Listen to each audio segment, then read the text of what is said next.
Salmo 126. Salmo 126. Y vamos a leer los 6 versículos que contiene este salmo. Hay un bosquejo muy hermoso ahí. Y como tema tiene descubriendo la capacidad de soñar. Esa es la palabra sí. Cuando Jehová hiciere volver la cautividad de Sión, seremos como los que sueñan. Entonces nuestra boca se llenará de risa y nuestra lengua de alabanza. Entonces dirán entre las naciones: grandes cosas ha hecho Jehová con estos. Grandes cosas ha hecho Jehová con nosotros, estaremos alegres. Haz volver nuestra cautividad, oh Jehová, como los arroyos del Negev. Los que sembraron con lágrimas, con regocijo segarán. Irá andando y llorando el que lleva la preciosa semilla, mas volverá a venir con regocijo, trayendo sus gavillas. Oremos.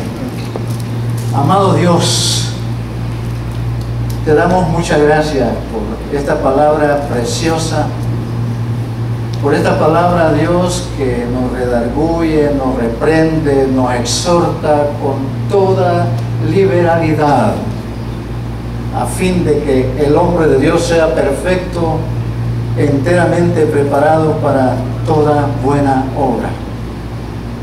Queremos, Señor, pedirte esta mañana que ilumines nuestras mentes, que prepares nuestros corazones y que la porción, Señor, sea de gozo para nuestras vidas, de meditación y sobre todo, Dios, que sirva como un reto para poder, Señor, siempre estar en la senda preciosa que tú nos has trazado. Bendícenos, Señor, de principio a fin, y queremos abandonarnos en tus manos en el nombre precioso de tu Hijo amado, el Señor Jesucristo. Amén. Yo no sé qué le gustaría que cuando usted muera pusieran en su tumba. Por supuesto, hay unos que les hacen un mausoleo, otros que les hacen una lápida, una lámina, y sobre esa lámina ponen un rótulo. Ahí va el nombre, la fecha que nació, la fecha que murió. Pero leí una ilustración una vez de alguien que le pusieron, porque así lo pidió, una placa que decía: aquí yace sepultado alguien que no supo para qué vivió. No sé qué le gustaría que le pusieran ahí. Cuando usted muera, yo no voy a morir, que me voy con Cristo antes. No.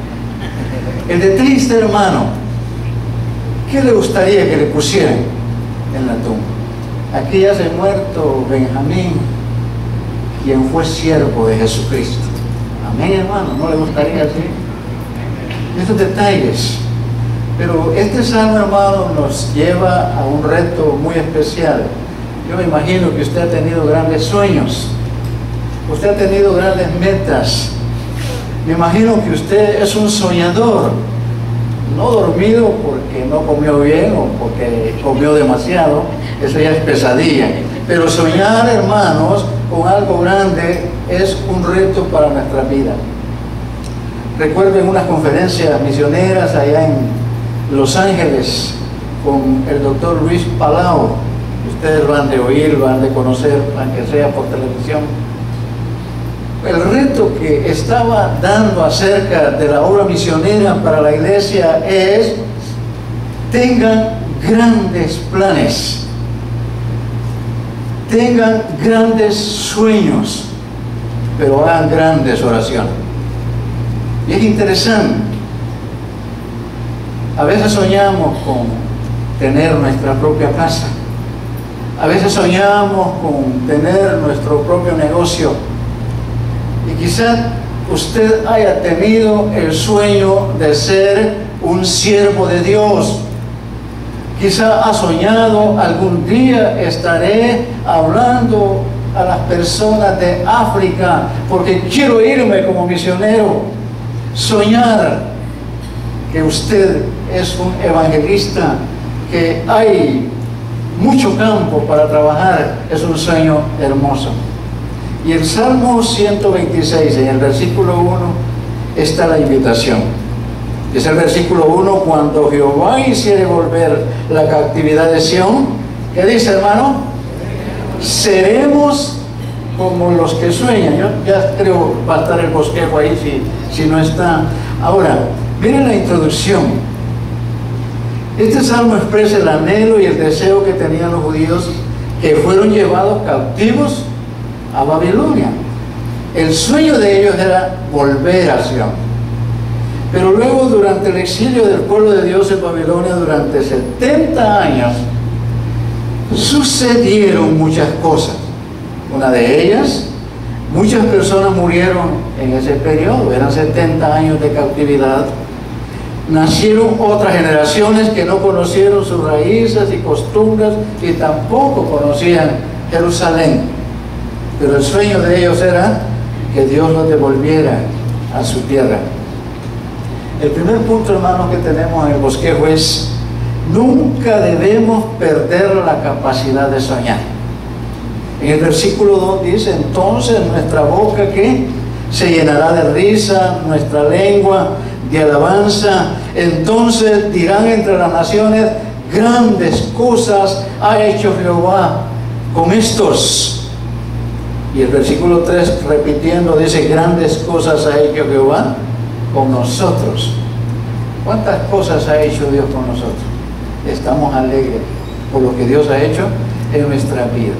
La capacidad de tener grandes sueños. No vivir la vida, hermano, como muchos lo viven al azar. Y cuando decimos que muchos viven la vida al azar, es porque no tienen metas.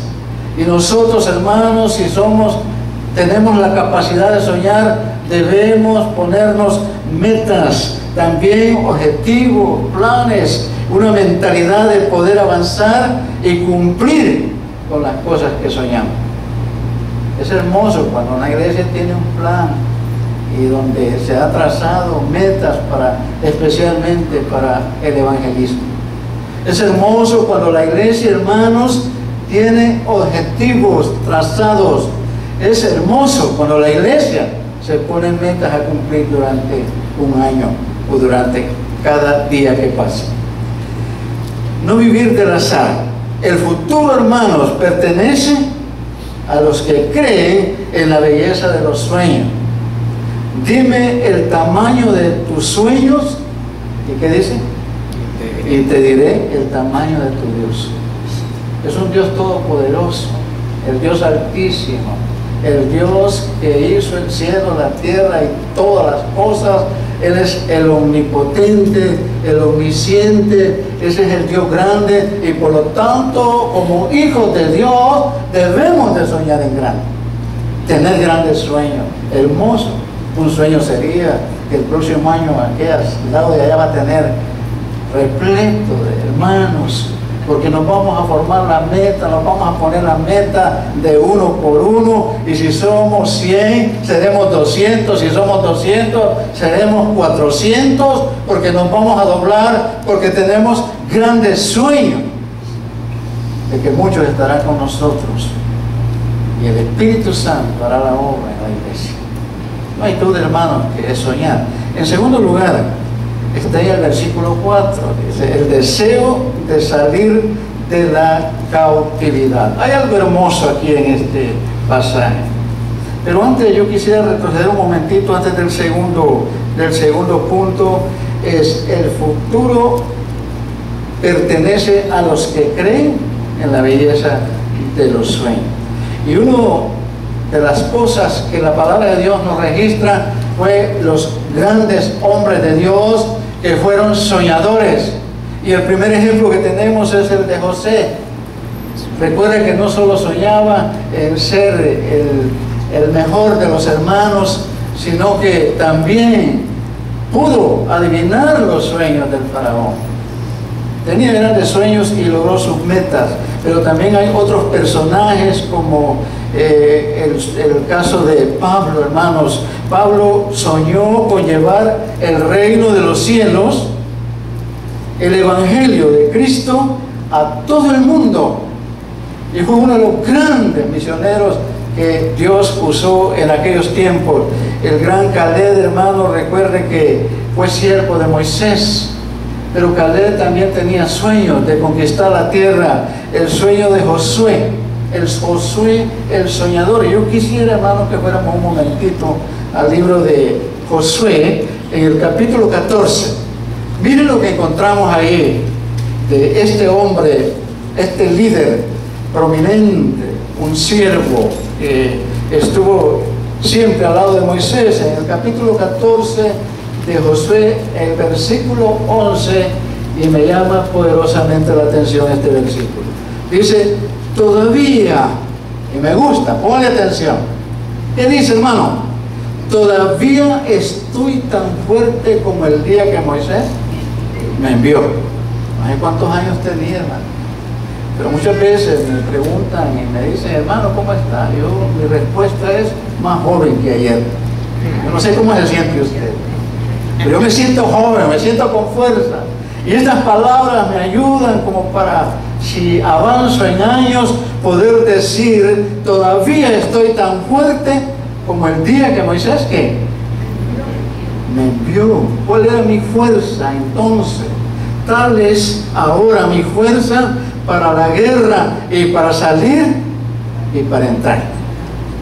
Tenía fuerza, Josué. Dice el versículo 12, dame pues ahora este monte del cual habló Jehová aquel día, porque tú oíste en aquel día que los anaseos están ahí y que hay ciudades grandes y fortificadas. Quizás Jehová estará conmigo. ¿Y qué dice? Y los echaré como Jehová lo ha dicho. Qué interesante el sueño que tenía. Y luego vemos la historia de Caleb, hermanos. Dame pues ahora ese monte, reclamando la promesa que Dios había hecho a través de su siervo Moisés. Ahora sí vamos al punto número 2. ¿Qué es lo que dice el punto número 2? Es interesante, hermano, ver esto. Nunca debemos perder la capacidad del número 1, el deseo de salir de la cautividad. El versículo 4 del Salmo 126 dice, haz volver nuestra cautividad, oh Jehová, como los arroyos del Negev. ¿Qué es lo que encontramos aquí? No importa cuántos años has perdido y has estado cautivo en problemas, enfermedades y vicios. A veces las enfermedades, hermanos, nos tienen cautivos. A veces los problemas nos tienen cautivos. A veces, hermano, la pobreza nos tiene en cautividad. Pero algo interesante que podemos hacer es lo siguiente. No importa cuántos años has perdido y has estado cautivo en problemas, enfermedades, vicios. Si realmente, hermanos, deseamos salir de la cautividad, Dios está dispuesto ¿a qué?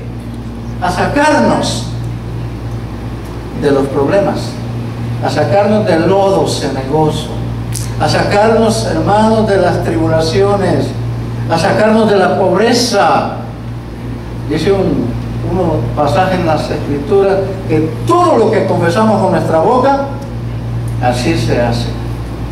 Es como una profecía que nosotros mismos establecemos en nuestra manera de ser, nuestra manera de pensar, para ser inútiles o ser útiles.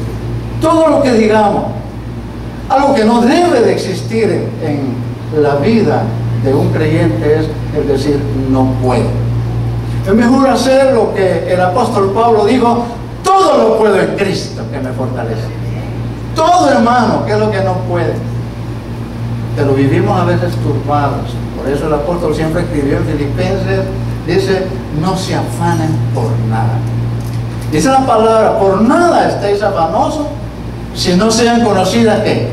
Vuestras peticiones delante de Dios con toda oración y ruego, y la paz de Dios que sobrepasa todo entendimiento, ¿qué dice?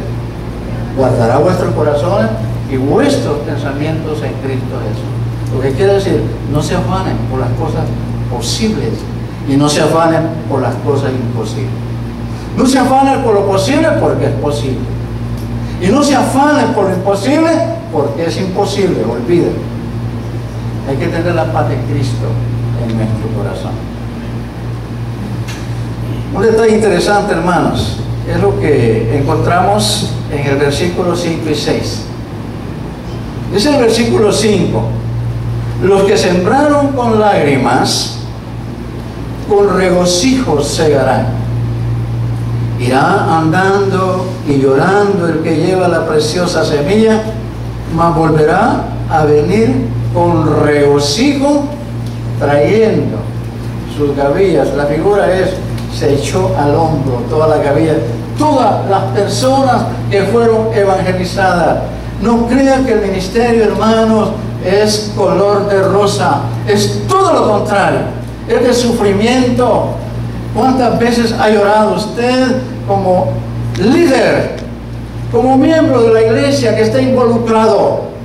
Nos ha tocado a mí y a mi esposa pasar grandes y tremendas dificultades. Hemos derramado lágrimas como no tienen en el pastoreo desde 1981.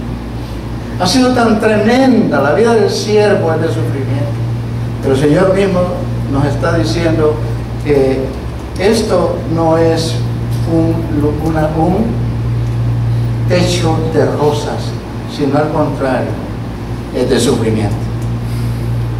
Ahora, hay en este texto tres cosas importantes. Habla de alegría, la primera cosa.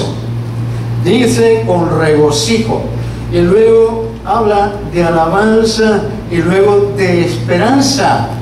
En el versículo 2 que decía, entonces nuestras bocas ¿qué? Mire, se llenará de risa.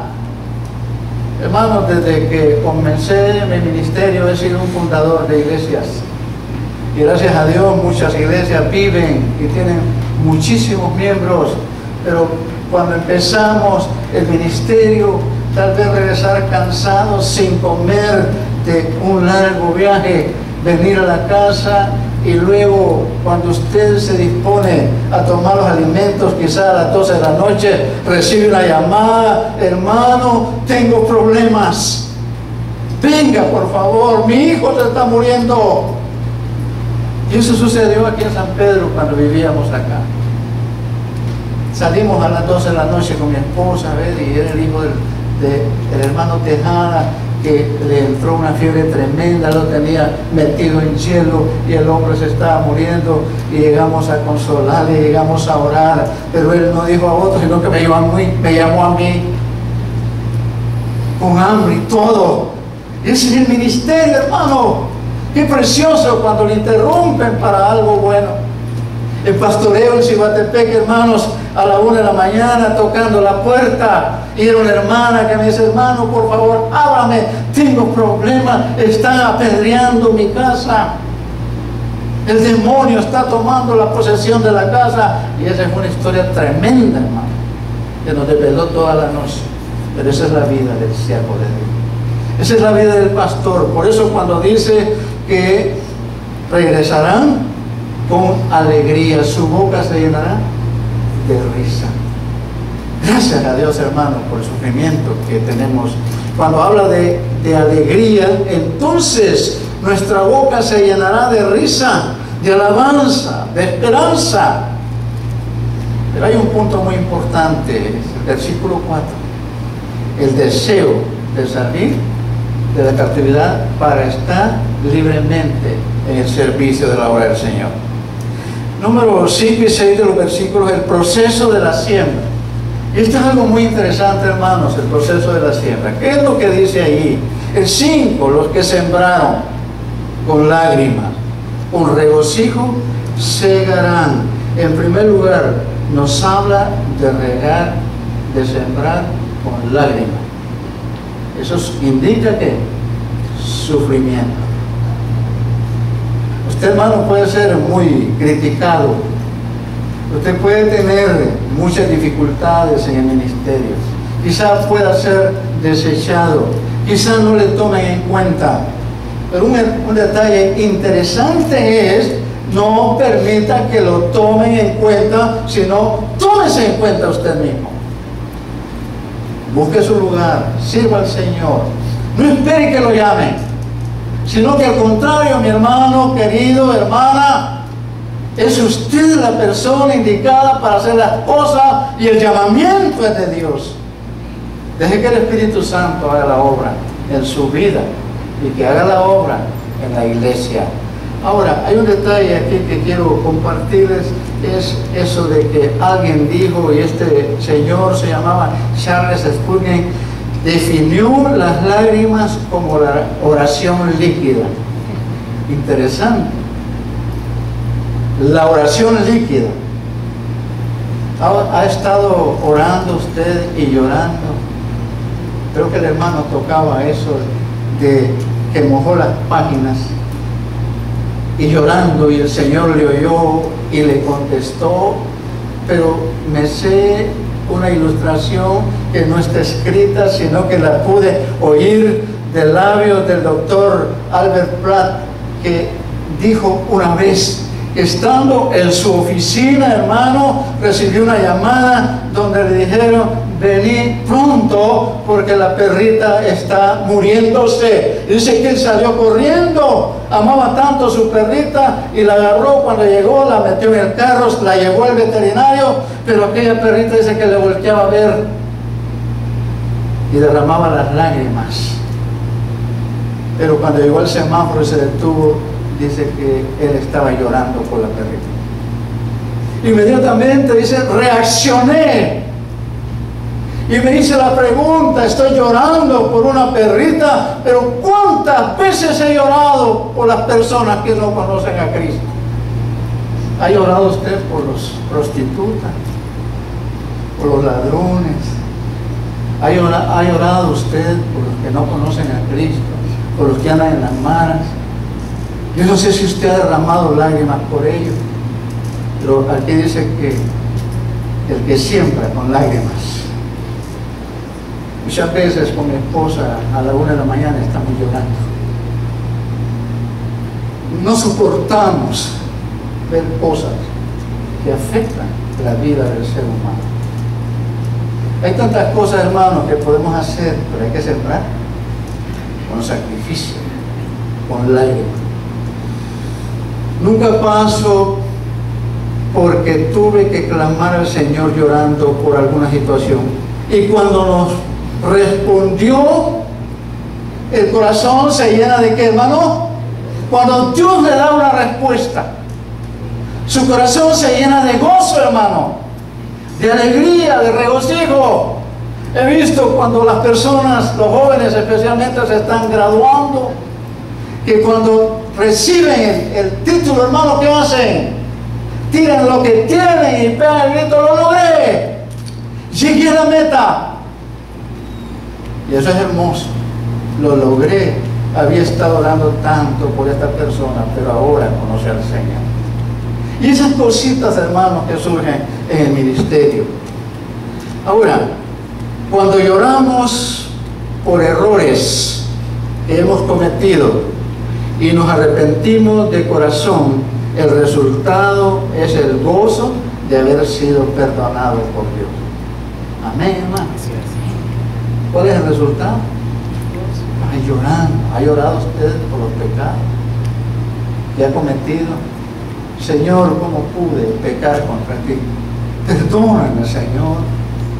Recuerdo de un hermano que había pecado y salía a las calles en la madrugada llorando, diciendo: Señor, perdóname, he pecado, ayúdame.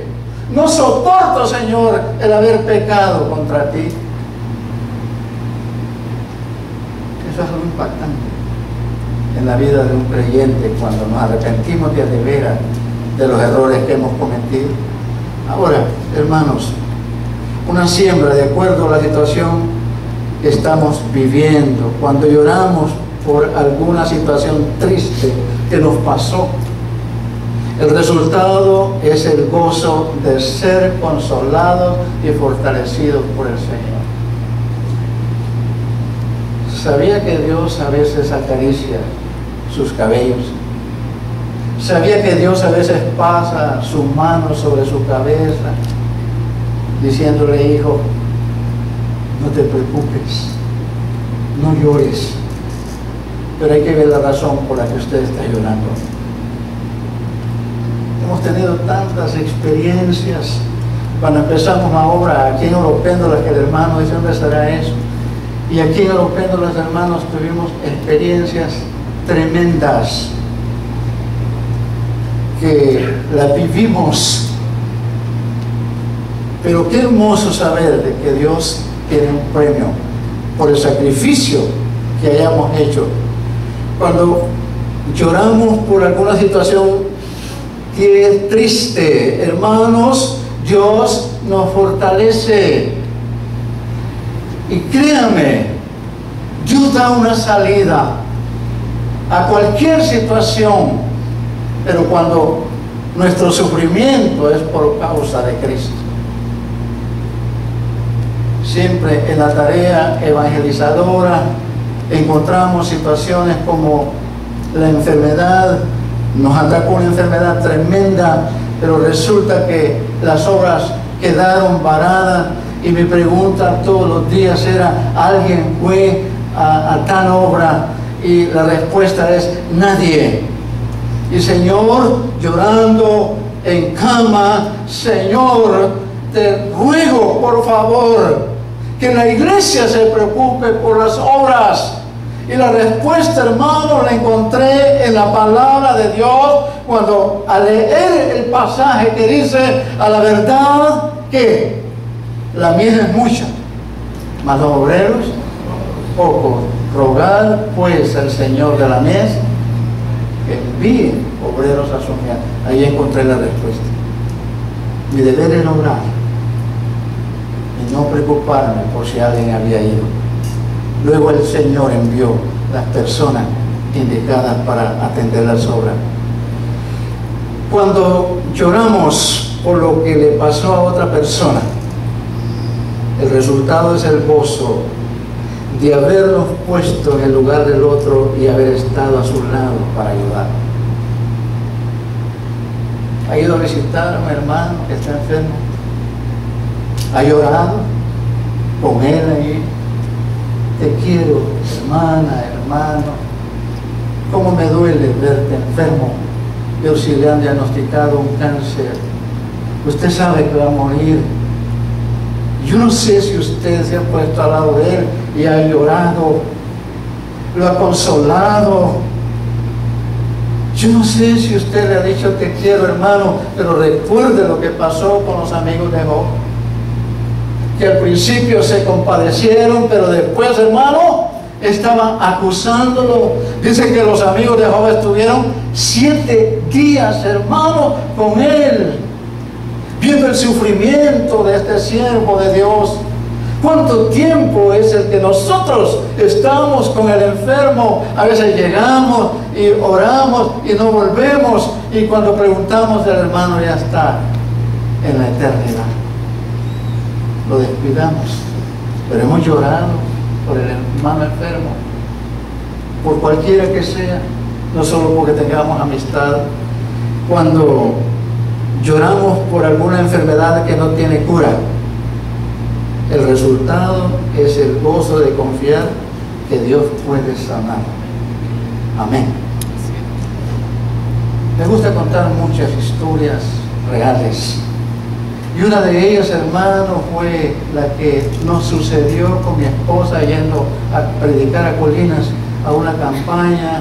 El sábado, yo soy de ahí, de Pueblo Nuevo, y resulta que le digo: miremos la familia. Y cuando entramos, lo primero que encontré fue a mi hermana llorando. Y digo: ¿qué pasa? Ah, me dice que a mi hija se le cayó todo un lavamanos hirviendo de agua en la espalda. Entonces estaban llorando y oí que mi sobrina estaba al otro lado y me dice: tío, entre y venga a orar por mí. Y cuando entramos, hermano, era terrible lo que le pasaba. Y empecé a orar: si tenés fe, Dios puede sanarte. Y nos fuimos a la campaña Colinas. Al regresar el día lunes, le digo: entremos a ver cómo sigue. Mi sorpresa es que estaba en la sala, sentada como la piel de un niño que Dios le había rescatado. No me pregunte cómo, son cosas de Dios, pero son cosas reales que Dios hace cuando tenemos fe, cuando clamamos a Dios con todo el corazón, cuando derramamos lágrimas. Dios se conmueve de nuestras lágrimas. Él mira nuestro padecer, nuestro sufrimiento. Cuando lloramos, hermanos, porque son muchos los problemas, las deudas que tenemos, el resultado es el gozo de confiar en que Dios puede hacer un milagro, extendiendo su mano y sacándonos del pozo, sacándonos del lodo, de la aflicción. Muchas personas que no conocen a Cristo mejor toman un arma y se suicidan cuando lo han perdido todo. No clamaron como el siervo Job cuando había perdido todo.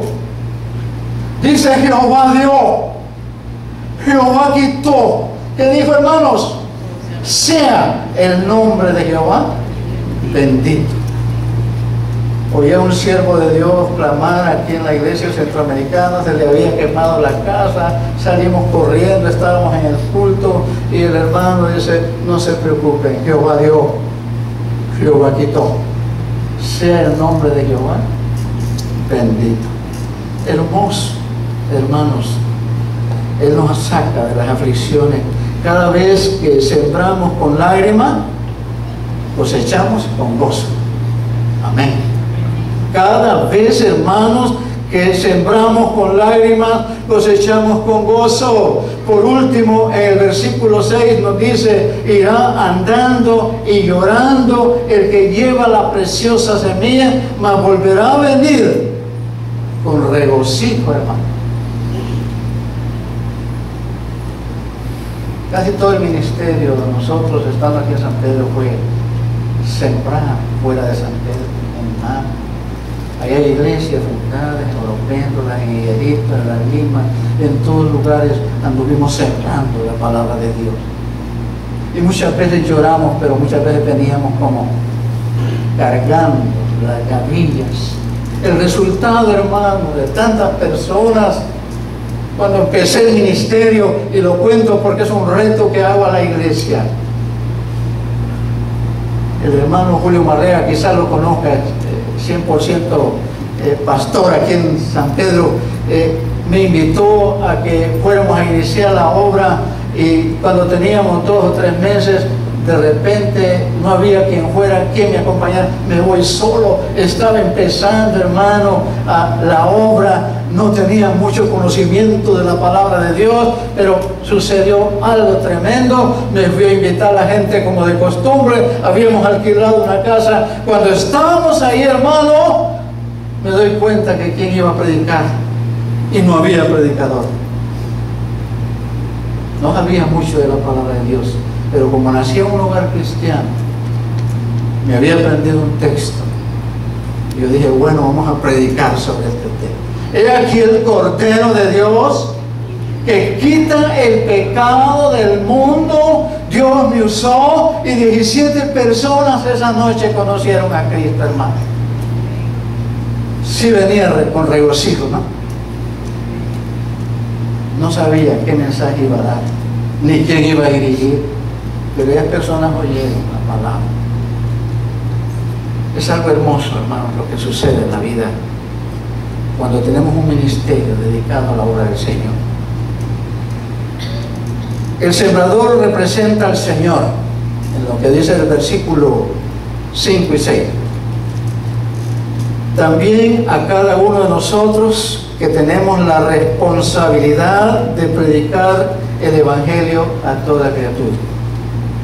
La semilla, hermanos, es la palabra de Dios, que es sembrada en el corazón de los hombres. ¿Se recuerda la parábola del gran sembrador? Es igual el pasaje, como una concordancia. Las gavillas, hermano, eran manojos, especialmente de trigo, y esto representa el fruto de nuestro trabajo. La gran pregunta esta mañana, antes de terminar, sería: ¿cuántas personas usted, hermano, ha ganado para Cristo? ¿Cuántas? Hubo alguien que fue sincero y me dice: hermano, yo jamás he ganado una persona para Cristo. Y fíjense que es un mandato de Dios para la iglesia. La palabra de Dios dice: por tanto, id a ser discípulos, en Mateo 28, 19 al 20. Pero también en Marcos 16, que dice, hermanos, 15, 16, dice: id y predicad el evangelio a toda criatura. El que creyere será salvo, el que no creyere será condenado. Pero ¿qué dice, hermanos, en Hebreos 2,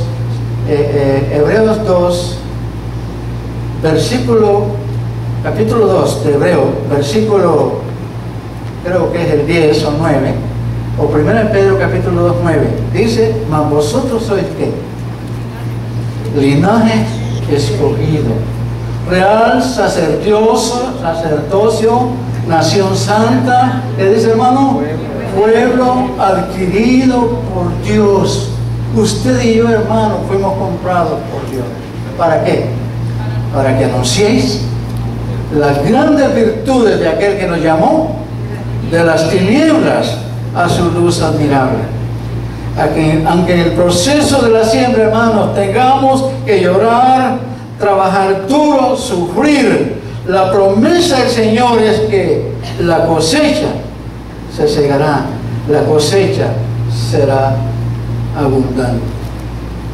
Alguien dijo antes, hablando del libro de los Hechos, en el capítulo 2, dice que cuando predicó Pedro, muchos conocieron al Señor, y solo fue un mensaje, y con el mensaje ganaron más de 3,000 personas en aquellos tiempos. Hoy hay que dar 1,000 mensajes para ganar una.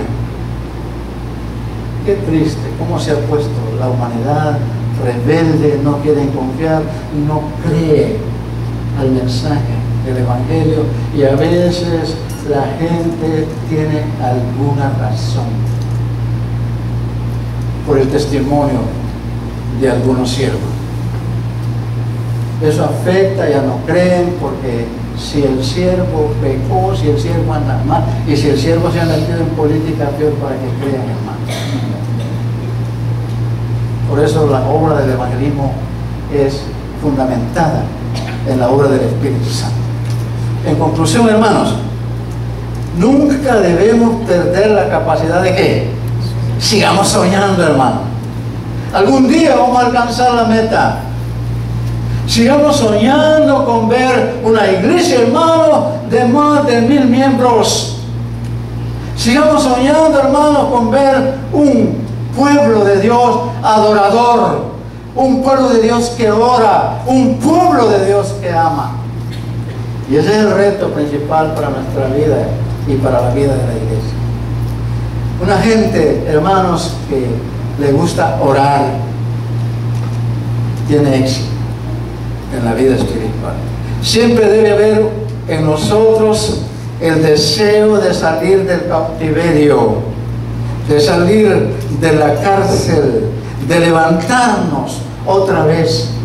Nos tiene encarcelados el enemigo, pero esas cadenas, hermanos, podemos romperlas. Ir adelante, llevando el mensaje de la palabra de Dios. Aunque en el proceso de la siembra nos toque trabajar mucho y orar, la promesa, una gran cosecha, será la respuesta por el esfuerzo de nuestra vida. Tengan grandes sueños, hermanos. Hagan grandes planes, pero hagamos grandes oraciones. El Señor nos ayude, hermano, a meditar que siempre hay un mensaje para nuestra vida. Este mensaje del Salmo 126 es la oración, el título que tiene: por la restauración.